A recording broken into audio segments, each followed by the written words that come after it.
यदि आप किसी पार्टी के गुलाम नहीं हैं तो एक बार ईमानदारी से सोच के बताइए कि 1984 में जिन लोगों ने सिखों का नरसंहार किया था, जिंदा जलाया था, उसमें किसी एक भी हत्यारे की 100% प्रॉपर्टी जब्त हुई? किसी हत्यारे की नागरिकता खत्म हुई? किसी हत्यारे को फांसी हुई? और यदि नहीं तो क्यों? यदि आप दल गुलाम नहीं है तो ईमानदारी से सोच के बताइए कि 1990 में जिन लोगों ने कश्मीर में नरसंहार किया था, हत्या किया था, बलात्कार किया था, घर को जलाया था, आरे से काट दिया था, जिंदा काट दिया था, उसमें किसी एक भी हत्यारे को फांसी हुई? उसकी नागरिकता खत्म हुई? उसकी 100% प्रॉपर्टी जब्त हुई? यदि नहीं तो क्यों? कौन इसके लिए जिम्मेदार है? प्रतिदिन हत्या होती रहती है। जब जब हत्या होगी सोशल मीडिया पर हम ट्रेंड भी करते रहते हैं। कन्हैयालाल की हत्या हुई, कन्हैयालाल के ऊपर justice for Kanhaiyalal, justice for Kanhaiyalal एक हफ्ते लिखा गया। अब तो कन्हैयालाल जी के ऊपर फिल्म भी बन रही है। लेकिन क्या कन्हैयालाल जी को अब तक न्याय मिला? क्या कन्हैयालाल जी के हत्यारों को फांसी हुई? उनकी 100% प्रॉपर्टी जब्त हुई? उनकी नागरिकता खत्म हुई? केरल फाइल बनी धर्मांतरण के ऊपर, फिल्म बनने के बाद किसी एक भी धर्मांतरण कराने वाले जिहादी को फांसी हुई या उसकी नागरिकता खत्म हुई या उसकी 100% प्रॉपर्टी जब्त हुई? कश्मीर फाइल बन गई, कुछ फर्क नहीं पड़ा, हमें पता चल गया कि कश्मीर में हत्या कैसे हुई थी। ऐसे उदयपुर फाइल बन जाएगी, हमें पता चल जाएगा कि वो कन्हैयालाल को कैसे मारा गया, हालांकि वो पहले ही पता है, लेकिन सजा नहीं होगी। राजू की हत्या हुई, कृष्णा की हुई, शिवम की हुई, बादल की हुई, नीलेश की हुई, कमलेश की हुई। ये हत्याएं अब से 10 से 15 साल पहले हो चुकी हैं। आज तक किसी हत्यारे को फांसी हुई, नागरिकता खत्म हुई, आजीवन कारावास हुआ, उसकी प्रॉपर्टी जब्त हुई? नहीं। गंगाराम की हत्या हुई, डॉक्टर नारंग की दिल्ली में हत्या हुई थी, रतनलाल की हत्या हुई, अभिजीत की हुई, रामलिंगम की हुई, रिंकू शर्मा की हत्या हुई। किसी हत्यारे को फांसी हुई? किसी हत्यारे की नागरिकता खत्म हुई? किसी हत्यारे की 100% प्रॉपर्टी जब्त हुई? क्या ध्रुव त्यागी की, चंदन गुप्ता की, बंधु प्रकाश, रचित जाटव, अंकित शर्मा, दिलवर नेगी, किशन भरवाड़, अंकित सक्सेना, कमलेश तिवारी, लखनऊ में बहुत प्रसिद्ध है उस हत्या के बारे में, गर्दन काटा था। क्या जितनी मैंने नाम लिया है इसमें से किसी भी हत्यारे को फांसी हुई आज तक? नागरिकता खत्म हुई? 100% प्रॉपर्टी जब्त हुई? सरकारें तो बदली हैं, तो फिर फांसी क्यों नहीं हो रही है? प्रॉपर्टी क्यों नहीं जब्त हो रही है? नागरिकता क्यों नहीं खत्म हो रही है? मैं पहले भी कई बार कह चुका हूं, डॉक्टर बदलने से बीमारी ठीक नहीं होती है। बीमारी ठीक होती है जब दवा बदला जाता है, इंजेक्शन बदला जाता है, थेरेपी बदली जाती है। ऐसे शासक बदलने से अपराध खत्म नहीं होता। शासक बदलने से कानून का खौफ नहीं पैदा होता। कानून का खौफ पैदा होता है जब पुलिस व्यवस्था बदली जाती है, प्रशासनिक व्यवस्था बदली जाती है, न्यायिक व्यवस्था बदली जाती है, जब सिस्टम बदला जाता है तब जाके खौफ पैदा होता है। कशिश परमार को अख्तर अली ने मारा, अंकिता सिंह को शाहरुख खान ने मारा, नेहा को अबरार ने मारा, श्रद्धा को आफ्ताब ने मारा, अंजलि को यामीन ने मारा, स्वाति को अरशद ने मारा, तनिष्का को साहिल ने मारा। ये सब बेटियां लव जिहाद का शिकार हुई हैं। किसी जिहादी की फांसी हुई? किसी जिहादी की नागरिकता खत्म हुई? किसी जिहादी को 100% प्रॉपर्टी जब्त हुई? क्या नहीं। क्यों? क्योंकि डॉक्टर बदले हैं, शासक बदले हैं, कप्तान बदले हैं, कलेक्टर बदले हैं, जज बदले हैं, मंत्री बदले हैं, मुख्यमंत्री बदले हैं, कानून नहीं बदला। पुलिस वही व्यवस्था 1861 वाली, प्रशासनिक व्यवस्था वही पुरानी, न्यायिक व्यवस्था वही, और नार्को पॉलीग्राफ ब्रेन मैपिंग कानून बना नहीं। कृति जैन को वसीम ने मारा, बबली को शहजाद ने मारा, अंतिमा को रिजवान ने मारा, दीक्षा को इमरान ने मारा, नीलम को तालिब ने मारा, एकता को तैमूर ने मारा। किसी जिहादी को फांसी हुई? किसी जिहादी की नागरिकता खत्म हुई? किसी जिहादी की 100% प्रॉपर्टी जब्त हुई? नहीं। जबकि कप्तान भी बदल गए, कलेक्टर भी बदल गए, थानेदार भी बदल गए, तहसीलदार भी बदल गए, सांसद भी बदल गए, विधायक भी बदल गए, मुख्यमंत्री भी बदल गए, गृहमंत्री बदल गए और जज भी बदल गए, लेकिन हुआ कुछ नहीं। क्यों? क्योंकि डॉक्टर बदला है, दवाई नहीं बदली है, सिस्टम नहीं बदला है। Police reform, judicial reform, administrative reform नहीं हुआ, नार्को पॉलीग्राफ ब्रेन मैपिंग कानून नहीं बनाया गया। निधि को हैदर ने मारा, नीति को लईक ने मारा, वर्षा को वारिस ने मारा, प्रिया को एजाज ने मारा, स्नेहा को आसिफ ने मारा, शिवानी को आरिफ ने मारा, नैना को शेर खान ने मारा, सोनम को मोहम्मद अंसारी ने मारा। किसी जिहादी को फांसी हुई? नहीं। किसी जिहादी की 100% प्रॉपर्टी जब्त हुई? नहीं। किसी जिहादी की नागरिकता खत्म हुई? नहीं। क्यों? क्योंकि डॉक्टर बदले हैं, सरकारें बदली हैं, नियम कानून नहीं बदला। प्रिया को शमशाद ने मारा, निशा को लुकमान ने मारा, सीमा को नदीम ने मारा, खुशी को अशरफ ने मारा, एकता को साकिब मारा, मानसी को मुजम्मिल ने मारा, निकिता को तौसीफ ने मारा, चैनिका को रफीक ने मारा, हिना को अदनान ने मारा।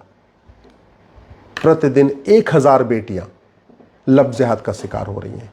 जो लव जिहाद का विरोध करती हैं वो मार दी जाती हैं, जो लव जिहाद एक्सेप्ट कर लेती हैं उनको जिंदगी भर तड़पा तड़पा के उनको मतलब मरने के लिए छोड़ दिया जाता है। क्यों हो रहा है भारत में? अरब में तो नहीं होता, दुबई में तो कुवैत नहीं होता, कुवैत में तो ये नहीं होता, बहरीन में तो नहीं होता, चीन में तो नहीं होता, जापान में नहीं होता, सिंगापुर में नहीं होता। भारत में क्यों हो रहा है? नियम कानून सड़ा हुआ है, न्यायिक व्यवस्था सड़ी हुई है। और क्यों बदली नहीं जा रही है? क्योंकि आप आवाज ही नहीं उठाते। दल गुलाम बने हुए हैं, आप पार्टियों के गुलाम बने हुए हैं। नेताओं ने आपका मानसिक खतना कर दिया है। आपको बोलने में डर लगता है, लिखने में डर लगता है, सोचने में डर लगता है। सांसद विधायक से पूछने की आपकी हिम्मत नहीं पड़ती। और सांसद विधायक जो जिनको पता भी है वो संसद विधानसभा में आवाज नहीं उठाते, उनको लगता है अगली बार टिकट नहीं मिलेगा। जो पार्षद है वो इसलिए नहीं बोल रहा है कि उसको विधायक बनना है। जो विधायक बन गया वो इसलिए चुप बैठा हुआ है, अगली बार उसको लोकसभा का टिकट चाहिए। जिसको लोकसभा का टिकट मिल गया वो सांसद विधायक बन भी गया, वो चुप बैठा हुआ है, उसको मंत्री बनना है। एक बार वो मंत्री भी बन गया फिर भी चुप बैठा हुआ है, अगली बार फिर उसको टिकट चाहिए। तिल तिल करके हिंदू कम हो रहे हैं, लगातार घट रहे हैं। कहते नहीं घटेंगे तो कटेंगे, और लगातार घट रहे हैं। और घट क्यों रहे? क्योंकि नियम कानून नहीं बदला, व्यवस्था नहीं बदली, और सब परेशान है। ब्राह्मण भी, क्षत्रिय भी, वैश्य भी, दलित भी इस पुलिस प्रशासनिक न्यायिक व्यवस्था से चारों परेशान है। लेकिन न ब्राह्मणों के रहनुमा इस पे बात कर रहे हैं, न क्षत्रियों के रहनुमा इस पे बात कर रहे हैं, न दलितों के रहनुमा इस पे बात कर रहे हैं पुलिस प्रशासनिक न्यायिक व्यवस्था बदलने पे, न पिछड़ों के रहनुमा इस पे बात कर रहे हैं। एलडीए बन गया है, पीडीए बन गया है, जीडीए बन गया है, पता नहीं कौन कौन सा बन गया है, लेकिन बोलने की किसी की हिम्मत नहीं है। पुलिस व्यवस्था कैसी बदले, प्रशासनिक व्यवस्था कैसी बदले, न्यायिक व्यवस्था कैसे बदले, कैसे जस्टिस विद इन ईयर लागू हो। ना इस पे पीडीए बोल रहा है, ना जीडीए बोल रहा है, ना एलडीए बोल रहा है, ना केडीए बोल रहा है, कोई डीए नहीं बोल रहा है। हाँ, तू में हो रही है, आरोप प्रत्यारोप हो रहा है, नूरा कुश्ती हो रही है, बतौलेबाजी हो रही है, और आपको सच्चाई इसलिए नहीं मिल पा रही है। ज्यादातर पत्रकार भी दल गुलाम हो चुके हैं, पार्टियों के गुलाम हो चुके हैं। अच्छा, उनकी मजबूरी है, क्योंकि उनके चैनल के मालिक राज्यसभा जाने के चक्कर में, लोकसभा का टिकट पाने के चक्कर में वो पर्टिकुलर एक पार्टी के सपोर्ट कर रहे हैं। अब जब चैनल का मालिक सपोर्टर बन गया है तो बेचारा वो पत्रकार क्या करे, वो एंकर क्या करे, वो कुछ कर ही नहीं सकता। यूट्यूबर ये भी पार्टियों के द्वारा चूंकि फंडिंग होती रहती है, इनको पैसा मिलता रहता है, तो या तो एक्स पार्टी के समर्थन में रहेंगे, या तो वाई पार्टी के समर्थन में, या तो इधर बोलेंगे या तो उधर बोलेंगे, समस्या बताएंगे, समाधान नहीं बताएंगे। वही हालत आपके लेखकों की हो गई, वही हालत आपके बुद्धिजीवियों की हो गई। आप खुद भी सोचिए ना, इतनी प्रेस कॉन्फ्रेंस होती रहती है, कितनी प्रेस कॉन्फ्रेंस होती है। किसी भी प्रेस कॉन्फ्रेंस में किसी भी पत्रकार ने गुलामी की पुलिस व्यवस्था बदलना चाहिए इस पे सवाल उठाया, गुलामी की प्रशासनिक व्यवस्था बदलना चाहिए इस पे सवाल उठाया, गुलामी की न्यायिक व्यवस्था बदलना चाहिए इस पे सवाल उठाया।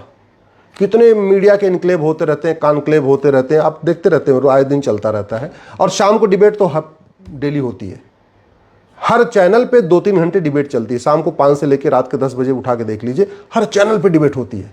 किसी पत्रकार ने आज तक पुलिस रिफॉर्म पे डिबेट किया, जुडिशियल रिफॉर्म पे डिबेट किया?